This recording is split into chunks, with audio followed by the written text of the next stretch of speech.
To whom much is given, much will be required. Godly leadership requires leaders to be held to a specific standard, one which they reap swift repercussion for their failures. And we're not talking about intentional failures, just a failure just like anyone else, but they will experience quick judgment for their shortcomings, for their inability to discern, to make the right decisions led by God. They experience quick repercussion because the Lord must keep them. He must sharpen them. He chastises those whom he loves, and his leaders, he must keep them on the straight and narrow at any cost. Because it's not just about them. It's about those who he has allowed to follow them. Such was the case with David in 1 Chronicles chapter 21. Now Satan stood up against Israel and moved David to number Israel. So David said to Joab and to the leaders of the people, "Go number Israel from Beersheba to Dan, and bring the number of them to me that I may know it."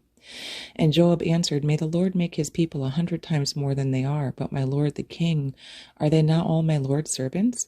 Why then does my lord require this thing? Why should he be a cause of guilt in Israel?" Nevertheless, the king's word prevailed against Joab. Therefore Joab departed and went throughout all Israel and came to Jerusalem. Then Joab gave the sum of the number to the people to David.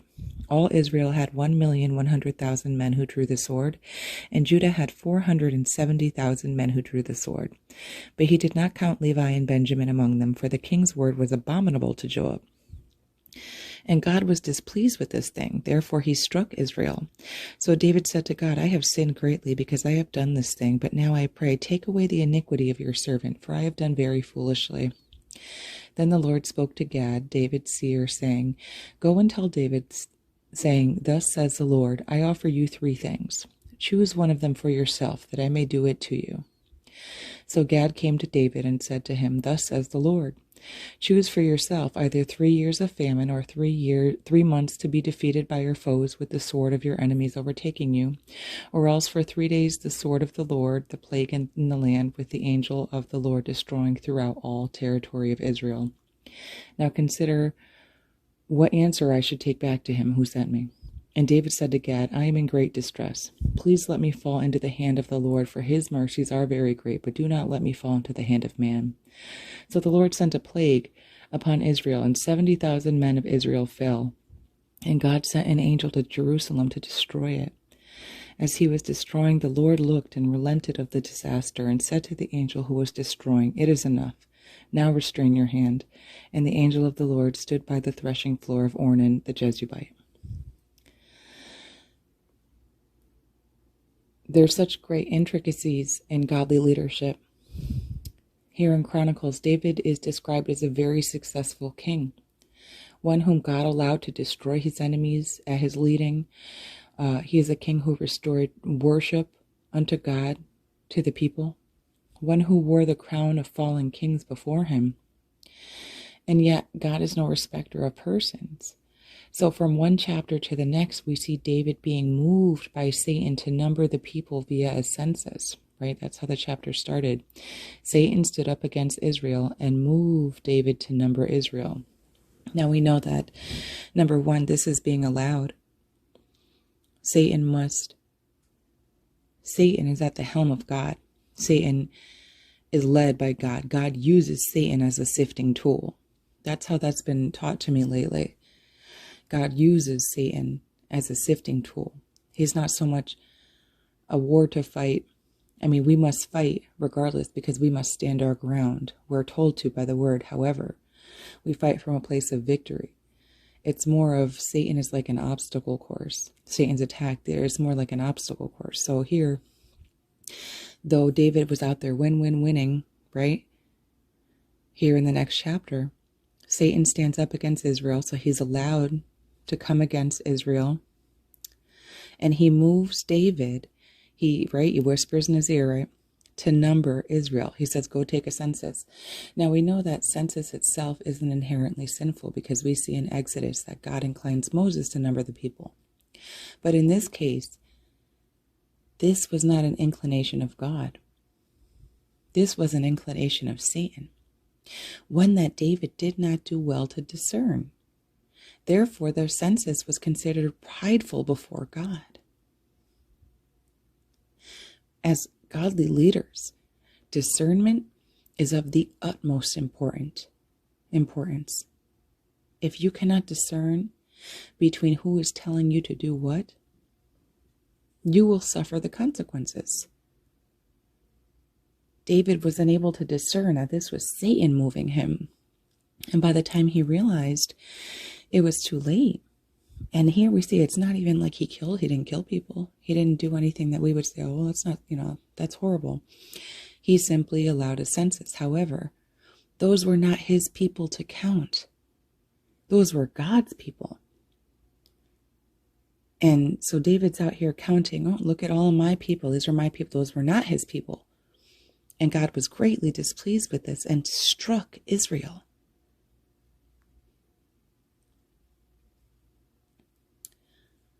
So we see that even all the good that David had done did not keep him from Satan's trap, number one, because all the good things we've done do not keep us from God allowing us to be sifted.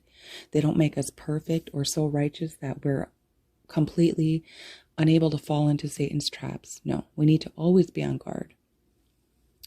And again, to whom much is given, much will be required. David was also not protected from God's judgment for his inability to discern, for his willingness to fall into pride. It came right before a great fall, as it always does. So next we see God allowing David the mercy of choosing his punishment for the prideful, sinful act. He offers 3 years of famine, or 3 months of being delivered unto the hand of the enemies, or 3 days of plague. David chooses the third, saying it's better that it would be best if he fell into the hand of the Lord, because the Lord's mercies were great, that to him it would be better than falling into the hand of man. In this decision, the plague ends up killing 70,000 men, David not being one of them. So David requested that the plague only fall upon his house. He's like, this is just my fault. Don't make everyone else suffer.